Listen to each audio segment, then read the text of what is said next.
Hello again, everyone. Zach Attack is here with my TNA Impact Wrestling review for this evening, Thursday, January 9th, 2014. Of course, the final Impact before their Genesis event set to take place next week in Alabama. And tonight was all about one person, Dixie Carter, about what she wanted and what she got. Now, I think Dixie Carter, either on screen or off screen, made TNA miserable to either watch and abstain. I think TNA needs new initials now. It's not longer TNA. It's TNF. Totally not fun anymore. Like everyone's pissed off. I think like TNA's so fucked up now. Like Jeff Jarrett's left. TNA's so behind on money. They're so beyond woof, so beyond repair. You know what I mean? And I think everyone on screen is taking it out on everybody. Everybody's angry at everybody just because they want to vent their frustrations out. They're taking it out in their characters. They're angry at everybody because it's taking out all their anger and frustration from the back, onto the screen. You can tell everyone's frustrated. That's what I think. It was a decent action tonight. Main event was kind of a screwy. I thought it was gonna be something. It was gonna be screwy. I kind of had a suspicion it was gonna be screwy, especially when the last minute stipulation was named for our main event, which was the unification match for AJ Styles and Magnus for the TNA Whatever Championship to unify both champions after AJ crashed the coronation of Magnus last week. But like I said, before I get to start, that's what I feel right now. TNA is no longer fun to either watch or fun for the wrestlers to participate in. It's not a fun atmosphere anymore. It's just chaotic atmosphere, either on and off screen. Now, what's good tonight was a chaotic situation, which would begin, like I said, with the naming of the stipulation for our main event. No DQ tonight, as Dixie Carter came out to give AJ his one night only contract to compete tonight for this unification match. And when she made that stipulation, that no DQ stipulation, I think it was everybody. I echo everybody's sentiments about what they felt. It was going to be an easy situation for all Dixie's cronies to go help Magnus win the championship. But AJ had his friends. But as we would see throughout the evening, Dixie would indeed try to pick out some of AJ's allies to make it an even shot for Magnus to retain with nobody to help AJ. And we would see that decimation of all AJ's allies starting the first matchup. Eric Young teaming up with Joseph Park against the Bromans. Jesse got his and goes on. Like I said, it was an okay action tonight, but it was like every match was screwy. And it all began with this match with Eric Young and Joseph Park knowing that this match was going to be for time implications. Like, even if Eric Young wasn't distracted by Gail Kim and ODB getting beat up by Gail and Eric Young leaving Joseph Park behind, even if Eric Young did not leave Joseph Park behind, if he had stayed for the match no matter what, still believe Joseph Park and Eric Young would have lost. I like them too. They're a comedy tag team. They're probably the only thing that's happy in TNA right now. Eric Young's the only one with a smile on his face. You know that? You look at everybody's face, everyone's like, I'm angry, I'm frustrated, I'm mad at you because I'm mad at Dixie in the back. You know what I mean? Everyone's so frustrated and angry that it's no fun looking for TNA anymore. It's no fun watching it or no fun looking there anymore. Eric Young's the only one who's kind of, he's like the Santino Morello of TNA, very comical guy. But, I didn't think EY and Joseph Park would have a chance to be tag champions in a weak tag division that needs new, fresh tag teams, even if TNA tries to stay alive. So, like I said, EY distracted by ODB getting attacked by Gare and Tappa. Joseph Park was basically hung out to dry, basically double teamed by the Bromans, would lead to the Bromans' victory and getting not one but two Broman double team moves. One to end the match, and one after the match when they had the back of the barricades to expose Joseph Park's back. So, there you go with that. The desolation of all of AJ's allies to try to make sure that Magnus leaves the TNA building with the knockout with the World Heavyweight Championship. The plan was on. Now on to the next segment. A couple matches made for Genesis tonight. Speaking of Gail Kim and Madison Wayne is official for Genesis. Another match made for Genesis that's official that I kind of predicted. James Storm and Gunner in a match for the Feast of Fire briefcase. Now Storm issued the challenge to Gunner in some sort of match involving climbing climbing to get that briefcase. Some sort of it's either going to be a ladder match or the briefcase is going to be on a pole again, like in Feast of Fire. I don't know what the match is going to entail, but it's going to involve James and Gunn fighting over the briefcase in some sort of climbing match, whether it's climbing the ring post to get it on a pole or a ladder match. So that's what the match is going to entail with these two for that match at Genesis. Also, Genesis, another match made, Bully Ray and Mr. Anderson. I kind of saw that coming at the segment last week when Bully Ray was trying to burn Mr. Anderson. So that match is official after Bully Ray met up with Mr. Anderson at the funeral home where the Ace and Eight's funeral was held after Anderson beat Bully Ray at Turning Point to bury Ace and Eight's. It was kind of a creepy segment, that segment. Especially when Bully Ray had the casket where Anderson put the cut from Ace and Eight's in there. Bully Ray put in a bathrobe of a boy and a girl, kind of symbolizing Anderson's twins. Like, you think it's storyline and all, but you can tell that shit's personal. You mean, like, this reminds me of Shawn Michaels and Bret Hart's feud. You're like, oh, I'm going to say this about you, but it's storyline. That's what it feels like now in TNA. Like, everyone's like, oh, here's a coffin with a boy and a girl bathrobe to kind of symbolize Anderson's kids in a casket. But it's nothing personal, it's just storyline. But it may be too personal for some. You know, that's what TNA is now. Like, they're taking things too personal. One of the old slogans was called Cross the Line. Well, they have crossed the line big time. You can't tell what's real and what's not anymore. Like, you'd say, oh, you say this to somebody, is it really a storyline, or are they really saying about this person? That's what it feels like now. It's like the Attitude Era, but more harsh. That's what it feels like now in TNA. And like I said, the desolation of AJ's allies will continue on. Following the segment, Gunner and Storm would both be taken out, nailed by cans, but we don't know specifically by who. It will all continue on with our next matchup. Not really a match, it's more like a segment. EC3 taking on Samoa Joe after confronting Dixie in her office, Samoa Joe, who's a man floundering for direction. I think mostly everything in TNA is looking for direction. You know, and Joe's been through this before. Joe's been looking for direction before, where he's like, has nothing better to do and looking for something to do. He's been through this before. You know, doing this floundering stage. We've seen him floundering before, looking for someone to work with, looking for direction and a good storyline for him to work with. And once again, he hasn't found a good storyline yet. So he's up against EC3 after he confronted Dixie in her office about all this bullshit that's going on, either in and out of the ring, whether it's storyline or not, or outside the ring. Like I said, what's real and what's not anymore.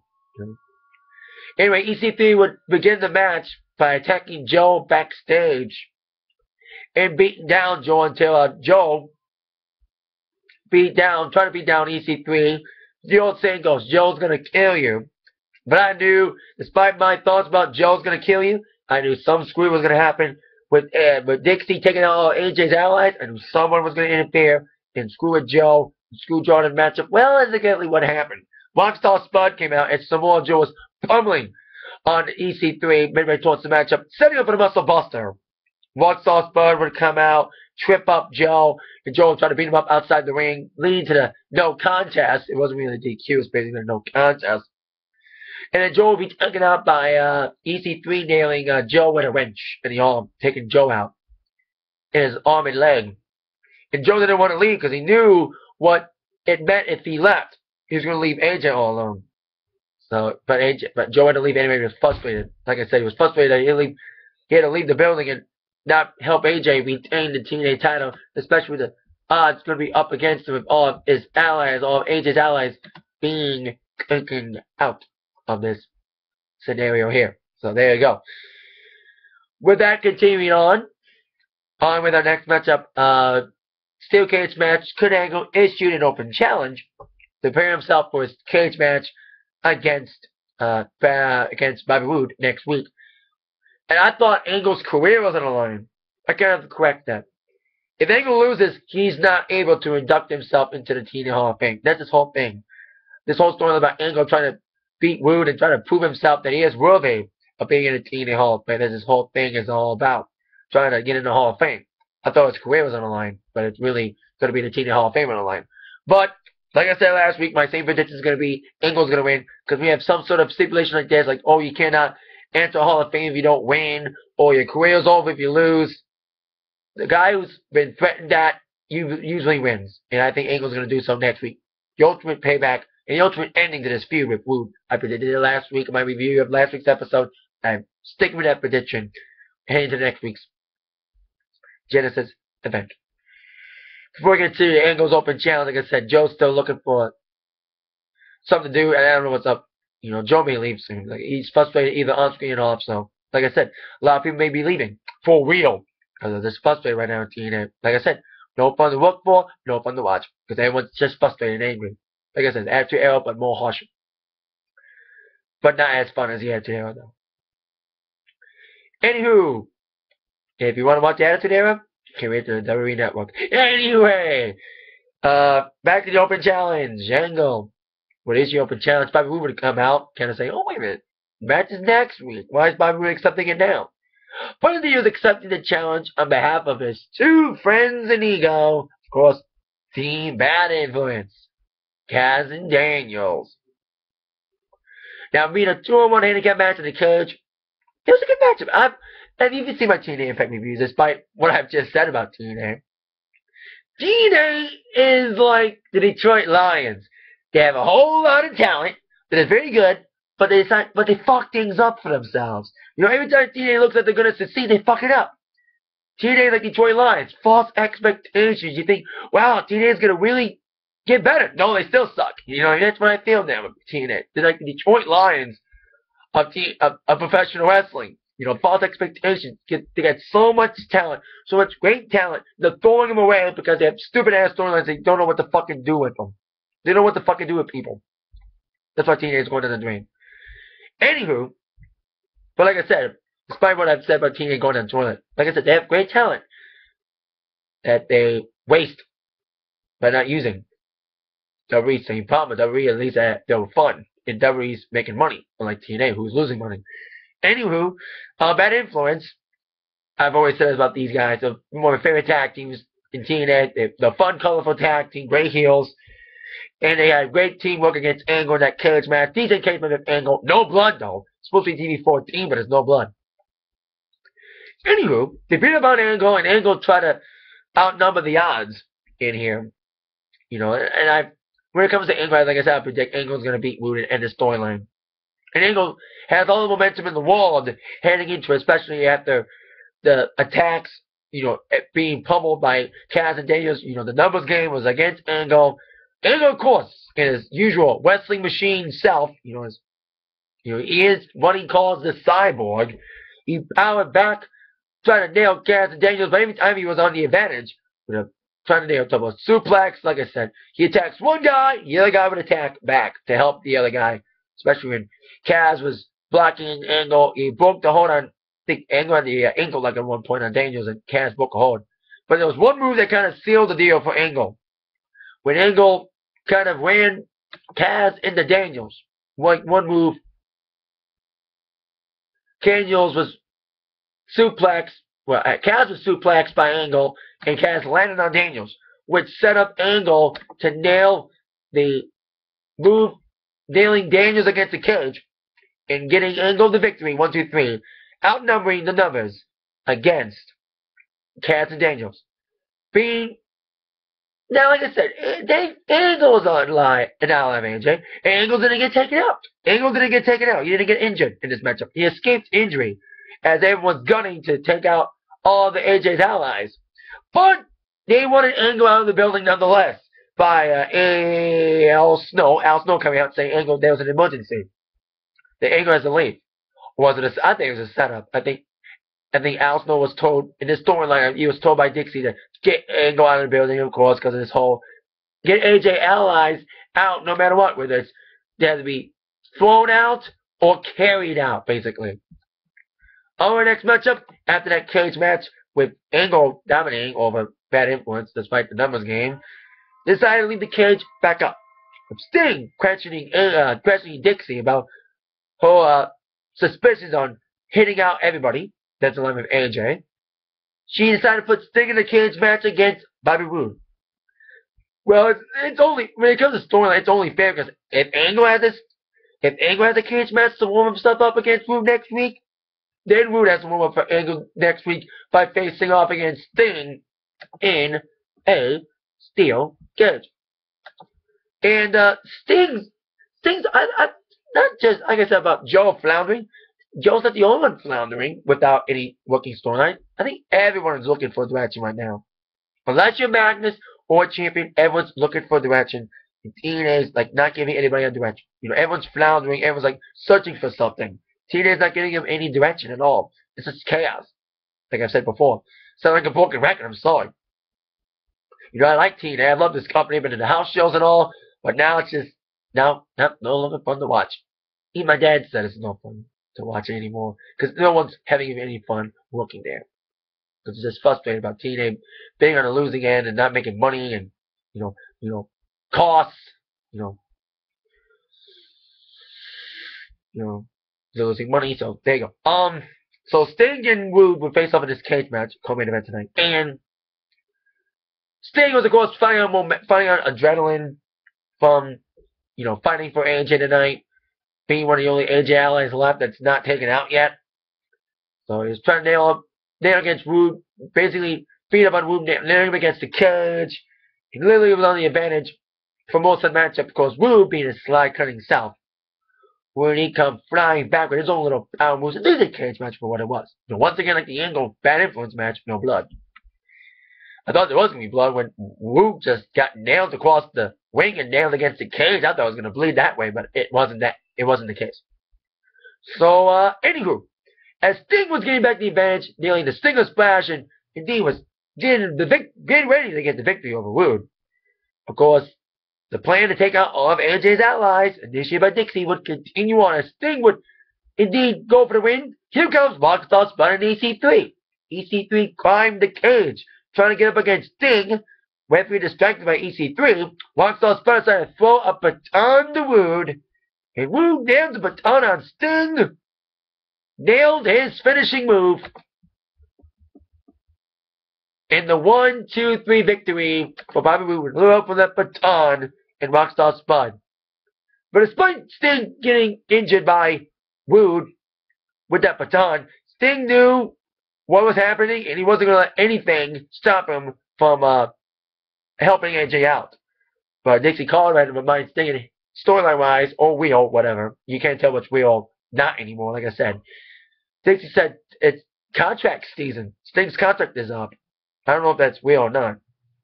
So, Sting would never kiss Dixie's ass. Dixie and Sting were very close when Dixie was not much a character in the show. When it wasn't the Dixie Carter show, Dixie was an ally to Sting. So now Dixie Carter's embraced the dark side in his character, whether it's a real-life character on screen and off as well, like I said. But what's real and what's not anymore. Dixie, isn't going to make Sting, I'm trying to find my words, but I can't hear. But Sting's not for sale, basically. So that's what he's like. No amount of money can, you don't owe me like what happened to Hardy. With Hardy's little storyline. Like I said, Hardy's not back yet. Because like I said, Hardy's been written out of the UK tour. Whether it's that or contract dispute as well with Hardy. No one on that yet. But Hardy probably won't come back until after the UK tour because, like I said, he can't travel to UK because of his legal troubles. Now on to our main event. AJ Styles against Magnus for the TNA World title. Now, I even said in my attack sports as well today. I kind of had a suspicion that some screw was going to happen, that people were going to interfere on behalf of Magnus. I didn't know it was going to be like 10,000 fucking guys attacking AJ. And it's like, it wasn't really a match. It was like a fucking fight and a beatdown at the same time. Because Magnus, to begin the matchup, like I said, I think this was taped. And I knew it was AJ's last match in TNA because of his contract dispute is done. And, like, as of right now, he's done with TNA. I knew that AJ was going to lose this case because, he's done with TNA for now. He's going to Ring of Honor. There's rumors about him negotiating with TNA, him coming back to TNA. But as of right now, they win him off until maybe he can come back. At least they're winding him up for now unless, hey, he's coming back. I knew that, but I didn't know it was going to be like this. Screw job, a little finish. With all AJ's allies out, it basically became, like I said, 20-on-1 with AJ just getting pummeled by Magnus and also all of Dixie's cronies. When I suspected when they made it no DQ law, that's gonna have all Dixie's cronies help out. You had Bad Influence, Bromance, Zima, Bobby Roode. You had all these guys, Rockstar Spud, EC3, all of Dixie's cronies. And he had Sting left, who wouldn't leave because of his injury. He was the only guy left fighting for AJ. And AJ was trying to outnumber the numbers, despite him getting punished by all these guys gunning on him, in a gang warfare type situation.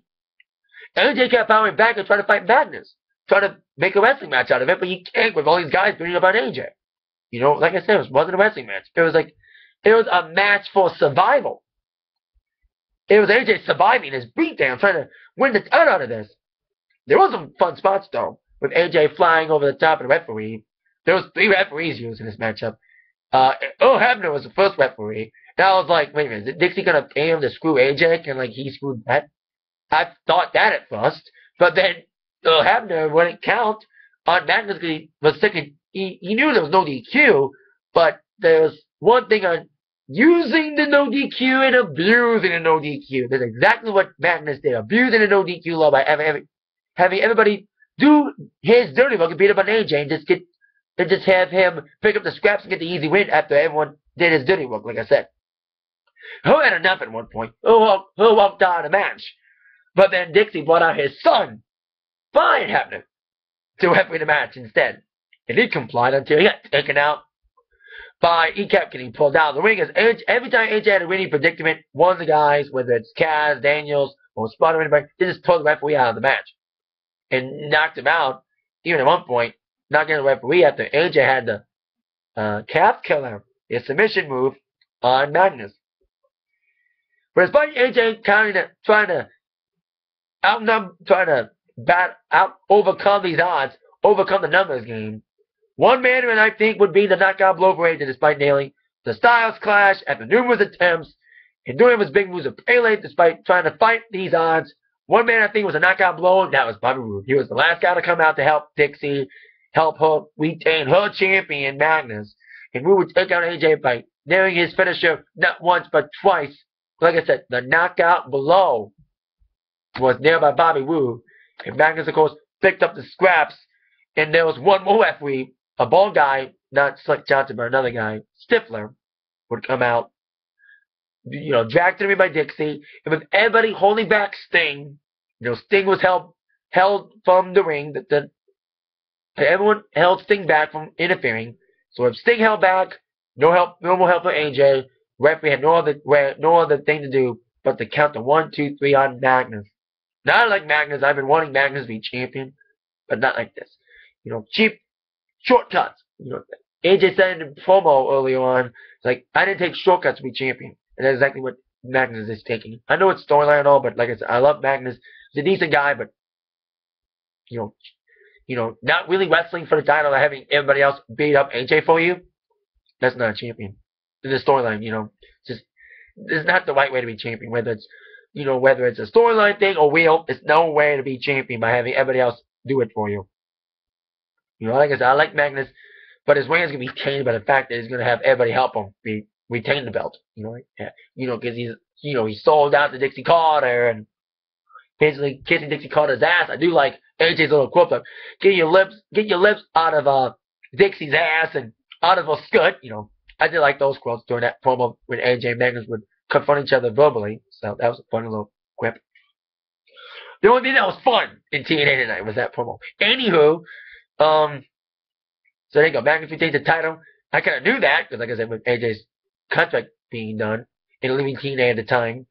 But it's like, come on, the way Magnus won was stupid. Screwy all the way by having AJ just beat up by all the cronies and Magnus picking up the pieces and winning the belt that way. We have no word on if Magnus is going to defend the title or not at Genesis yet. Or be in a match at Genesis, for one thing. So we'll see how will Magnus compete in Genesis, whether it's a tag match or a title match or whatever. Now that this whole AJ Styles thing is done, unless AJ decides to show up at Genesis next week. If AJ is signed with the company again, who knows? But we'll see how it unfolds at Genesis. You just don't know what the future holds for TNA, you know, because it's like, the future is bleak. That's why everyone's so angry. Because no one knows what the future holds for TNA. How long TNA is going to last, who knows? So, I'm still going to watch. Because I'm a fan of theirs, but it's like, it's just hard to watch. It's like WWE, everyone disses WWE a lot. I mean, people say, oh, I hate WWE, but you still watch the fucking program anyway. That's for me and TNA. I bitch and moan, but I still watch it anyway. But it's like, hey, I got my own opinions on it, you know. You know, wrestling, whether it's TNA or WWE, they're on drug. They're addicting. So, there you go. That is it. My TNA Wrestling, Impact Wrestling review for this evening. See you all later. With that in mind, you've all been attacked by the review. I'm Zach. Thank you all very much for watching and for standing my little rant there throughout this evening about TNA. I mean, TNF, no more, totally not fun anymore to watch or to look for. Thank you all very much. Have a great weekend, everybody. Yeah.